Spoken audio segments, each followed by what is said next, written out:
ત્યારે રાજ્યની સૌથી આધુનિક અને એમએનએસ યુનિટવાળી સાણંદ ઇન્ડસ્ટ્રીઝ પણ પૂરની ચપેટમાં આવી ગઈ છે। સાણંદમાં આટલું પાણી ભરાઈ ગયું છે કે તમામ સ્ટેશન બંધ થઈ ગયા છે અને ઘણા પ્લાન્ટમાં વીજળી પણ નથી। અમારા સંવાદદાતા કેતન જોશીએ ઉદ્યોગપતિઓની સાથે મળીને પરિસ્થિતિની જાણકારી મેળવી। આવો જોઈએ। સાણંદ ઇન્ડસ્ટ્રીયલ એસ્ટેટ અત્યારે પાણીમાં ગરકાવ છે। અહીંયા વીજળીની સપ્લાય છે એ પણ બંધ થઈ ગઈ છે। મારી પાછળ જે જેટકોનું યુનિટ છે 66 kV જેને આપણે કહીએ છીએ સબસ્ટેશન, એ પણ જુઓ પાણીની અંદર ડૂબેલું છે।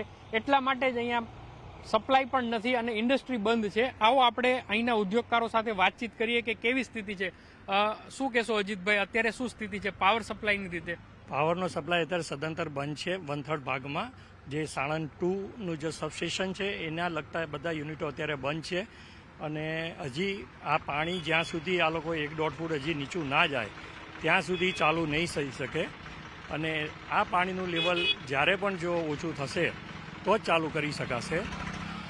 આ સાણંદ જીઆઈડીસીની ટોપોગ્રાફી એક એવી છે, એના લેવલ્સ એવા છે કે પાણીનો નિકાલ બહાર થઈ શકતો નથી અને આના માટે અમે વખતો વખત રજૂઆત કરેલી છે જીઆઈડીસીમાં પણ અને જીઆઈડીસીના અધિકારીઓ આના પર કામ કરી રહ્યા છે। જો આ પાણીનો બહાવ અહીં જીઆઈડીસીની બહાર જો એક પાણીનો નિકાલ કરી શકાય તો જ આ બધું દર વર્ષે વ્યવસ્થાઓ સારી થઈ શકશે। અધરવાઇઝ આવી પરિસ્થિતિ દર વર્ષે રિપીટ થતી હોય છે એ થશે। તમારું કયું યુનિટ છે ને ત્યાં અત્યારે શું સ્થિતિ છે? ઇન્ડિયા બંજી કરીને છે, અહીંયાથી જસ્ટ સામે જ છે યુનિટ, પણ 3 દિવસથી નથી, વી હેવ નો ઇલેક્ટ્રિસિટી। અમારે કોઈ 3 દિવસથી લાઇટ નથી। હવે ઓફિસરોથી વાત કરેલી યુજીવીસીએલમાં, પણ એ લોકો કહે છે કે પાણી ઉતર્યા પછી જ અમે લાઇટ આપશું। અન્ય ઉદ્યોગકારો છે એમની સાથે વાત કરીએ। તમારી કઈ યુનિટ છે, એમાં પ્રોડક્શન ચાલુ છે અને શું સ્થિતિ છે?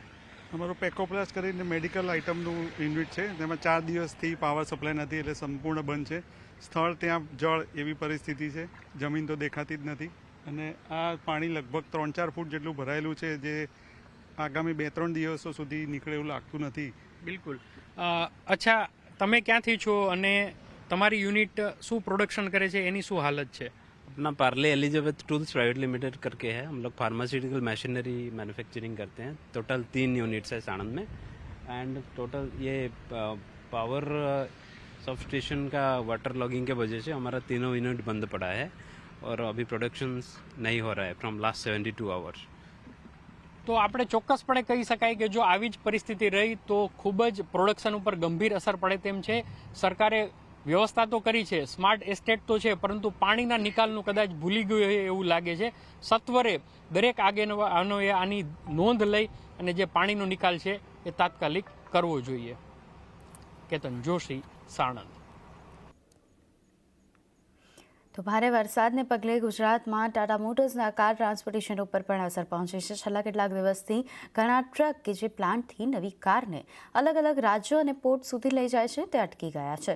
મારા સંવાદદાતા કેતન જોશીએ સાણંદથી ટાટા મોટર્સના પ્લાન્ટની બહારથી સ્થિતિની જાણકારી મેળવી હતી। આવો જોઈએ।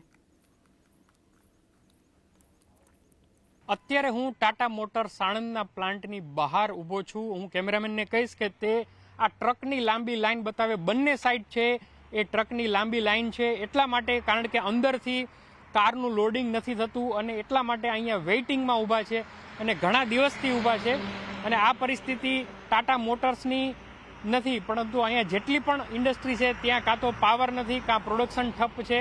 આપણી સાથે ડ્રાઈવર છે કે જે લોડિંગ કરવા માટે અહીંયા આવ્યા છે અને જેવના આ ટ્રક પૈકીના એક ડ્રાઈવર છે। તમે आप कितने दिन से यहाँ पर है और क्या समस्या है? यहाँ पानी भर गया है प्लांट में, तो कम से कम 6-7 दिन हो गए हम लोगों को खड़े हुए। अभी लोडिंग बंद है। जब लोडिंग चालू, पानी खाली होगा जब लोडिंग चालू होगा, जब तक खड़ा पता नहीं कितने दिन खड़ा रहना पड़ेगा। आप कितने दिन से है यहाँ देखिए? मैं भी 6-7 दिन से ही हूँ, वही स्वयं ही हालचाल है। अब कब वापस आपको जाना पड़े, कब कार आपको दी जाए अंदर लोडिंग करने? कोई पता नहीं है, जब पानी वानी हो जाएगा खाली वाली तभी दिया जाएगा। तो किसने बताया कि अंदर पानी भरा है? जो हमारे मुंशी बाबू रहते हैं उन लोगों ने बताया। તો ચોક્કસપણે કહી શકાય કે જે ટાટા મોટર્સની અંદરની સ્થિતિ છે, કારણ કે જે જાણકારો કહે છે એ મુજબ આખા સાણંદ ઇન્ડસ્ટ્રીયલ એરિયાનો જે આકાર છે એ રકાબી જેવો છે, એટલે વરસાદ જો વધારે પ્રમાણમાં આવે તો પાણી ભેગું જ થવાનું છે। તો જો હવે વરસાદ રોકાઈ જશે તો 1-2 દિવસમાં સ્થિતિ છે કદાચ થાળે પડી શકે, અન્યથા જો વધારે વરસાદ આવશે તો પરિસ્થિતિ ઓર બગડી શકે એવી પૂરી સંભાવના છે. કેતન જોશી, સાણંદ.